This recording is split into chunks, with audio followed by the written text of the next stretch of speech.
This episode is sponsored by BetterHelp. As the days get shorter and colder, it can really take a toll on how we feel. Maybe that means calling your grandma, writing a letter to your friend, finally grabbing lunch with someone you haven't seen in a while. And just like reaching out to a friend, starting therapy can take a bit of courage. BetterHelp makes it easy to start therapy. You'll be matched with a licensed therapist based on your needs and preferences so you can focus on your growth and goals. Not happy with your match? You can switch therapists anytime with no hassle. This month, don't wait to reach out, whether that's checking in on a friend or reaching out to a therapist yourself. BetterHelp makes it easier to take that first step. And our listeners get 10% off their first month at betterhelp.com/PFF. That's betterhelp.com/PFF. Auburn at Vanderbilt, 4 p.m. Eastern Time on the SEC Network. Auburn looking to spoil Vanderbilt's dreams of making the college football playoff in its first game without Hugh Freeze at head coach. Auburn suffered its fifth loss in the last 6 games this past weekend, losing in really embarrassing fashion to Kentucky by a final score of 10-3. The Tigers, the next day, fired head coach Hugh Freeze after 3 seasons on the job. Now Auburn looking to claw their way to a bowl game under interim head coach DJ Durkin. Winning this week is almost a requirement for Auburn to go bowling, considering they have games against Mercer and Alabama after that. So if you win this game, all you got to do is beat Mercer and you go into a bowl game. If you lose this game, you could beat Mercer, but you also have to beat Alabama in the Iron Bowl later on.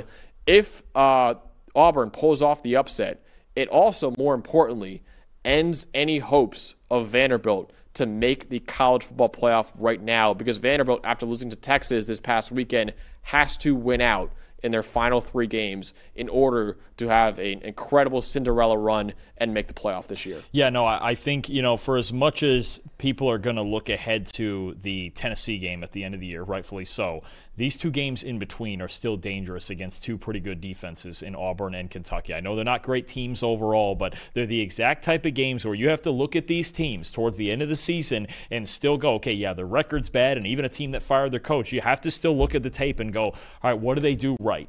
All right, and look, there are some things at Auburn and Kentucky beforehand here for Vandy. Those 2 teams do a lot of things right. There's also a lot of things they do wrong, but they can still beat you. It's not like they're 0-9 on the season. It's not like, everything about their football team is awful. So Vandy still has to be careful, and you mentioned it. They have no more room for error. Yep. You have the Vanderbilt offense, actually, against Auburn, which we know the Commodores have the ball in this one. You should know that the one constant for this Auburn team. And honestly, this is extremely concerning to me. If I'm Vanderbilt and the way they, other than the McKylan Young 80-yard run against Missouri, they've basically done nothing on the ground the last 2 weeks against Missouri and against Texas. 2 very good run defenses. Auburn's run defense is just as good as those teams. Got a lot of other problems throughout the rest of the team, but their run defense is just as good. They're 11th in run D grade. They're 2nd in the nation in yards per carry allowed. You just had Iowa 3rd, right, in the other game? Auburn's 1 spot ahead of them.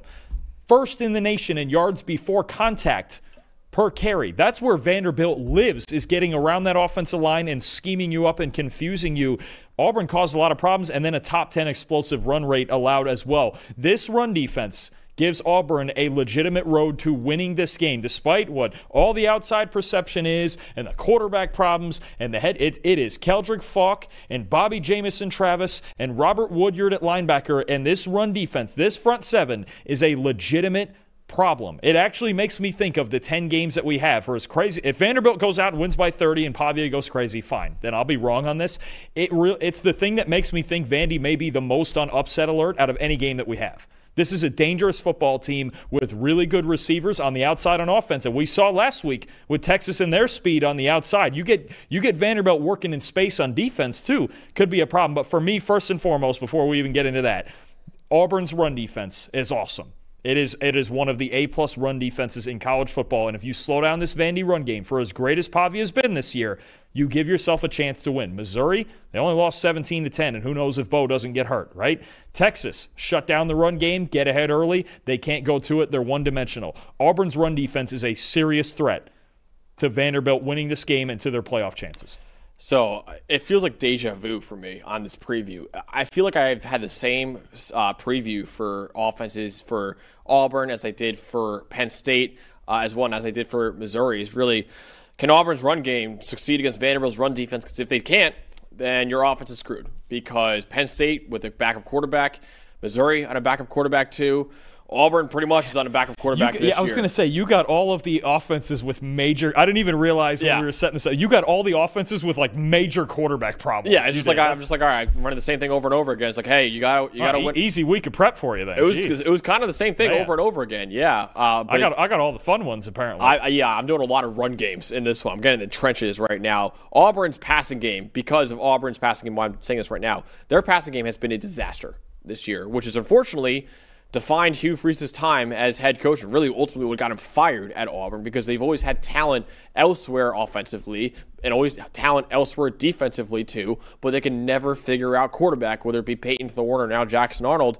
Right now, Auburn, 126th in the country in passing grade right now. They benched Jackson Arnold for Ashton Daniels. They benched Ashton Daniels during the game last week against Kentucky for Jackson Arnold. Maybe we see five-star freshman Deuce Knight out here. I don't know. It's been a disaster at quarterback for Auburn this year.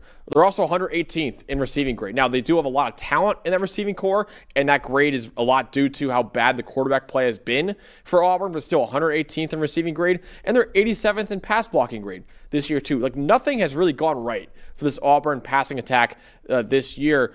Ashton Daniels, who was started last week against Kentucky for Jackson Arnold, who's been really bad this year, Daniels had a 49.7 passing grade against Kentucky this past week. So Auburn's not going to win this game throwing the football unless they throw screens to Cam Coleman and Eric Singleton Jr. like Vanderbilt lost the game against Texas due to that.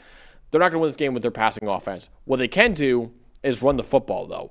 Running back Jeremiah Cobb right now is among the top 5 running backs in the SEC in terms of rushing yards, rushing grade, yards after contact, and forced missed tackles this year. The problem for Jeremiah Cobb, though, is that he's going against a really good Vanderbilt run defense. Right now, Vanderbilt is 29th in the country with a 90.6 run defense grade as a team. The star of that unit for Vanderbilt is Langston Patterson. Right now, he's a 90.3 run defense grade, 10th among all linebackers in the country.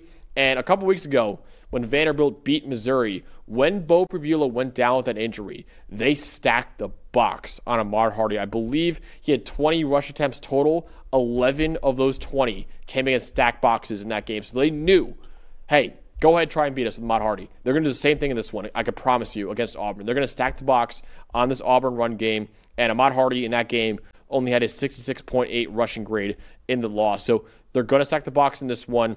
Auburn needs to run the football in this one. If not, Vanderbilt could completely shut down that Auburn offense. And credit to Vanderbilt's run defense, too. I know overall the defense did not play well last week against Texas, but when you look at Texas rushing numbers in that game, 27 carries for 100 yards. Yeah. You'll take that all day long if you're Vanderbilt's run defense. Texas went out there and beat them on the outside with their passing game, screen game, and they had more speed on the perimeter.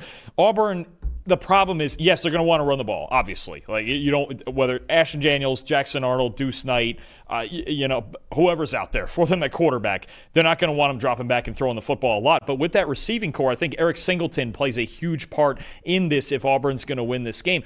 You need to loosen it up. You need to find a way to loosen it up and just get your athletes on. Even if it's just like, maybe you go with the same thing that Texas did with Ryan Wingo last. Let's first play, get a bubble screen to Eric Singleton and just see where it goes. Because if they just come out and run on first and second down right down the pipe, they're going to have a problem. Because if Andy's run defense was still, even for as behind as they were against Texas, Texas was beating them on the outside through the air.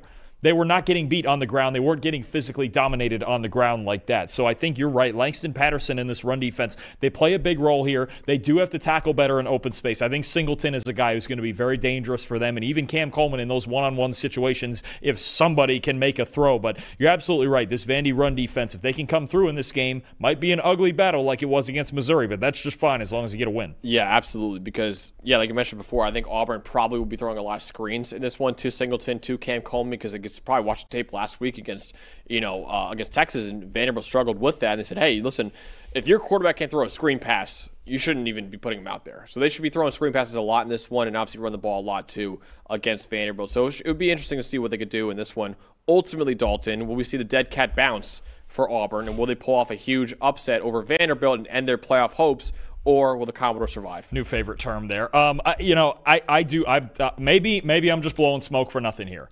I do think this is a dangerous football game. I think it could look a lot like Vanderbilt's game against Missouri, where the front sevens were winning the battle. Neither team was really getting much going outside of an explosive play here and there. I've got Vanderbilt winning 20-16. I think it's low scoring. I think it is going to be ugly. If Auburn's going to win, I think they would be wise to get the ball, especially early, to Coleman and Singleton on the perimeter. Vanderbilt, I think they're going to have to ask Pavia to do it this week. I really do. This run defense against Vanderbilt's offensive line, which you have mentioned before, has struggled. They're not the best offensive line in the world. They run their schemes the way they're supposed to, but they're not overpowering. Keldrick Falk and this Auburn front seven can keep them in the game. I'm going to take Vandy, and they find a way to do it. They find a way to survive another week. Pavia needs to have a big game for them to win it, I think. 20-16, but it's ugly. Yeah, I have it 24-17 Vanderbilt. I think both offenses could have some issues establishing the run game in this one, but the difference is Vanderbilt has a great quarterback in Diego Pavia and really good weapons as well.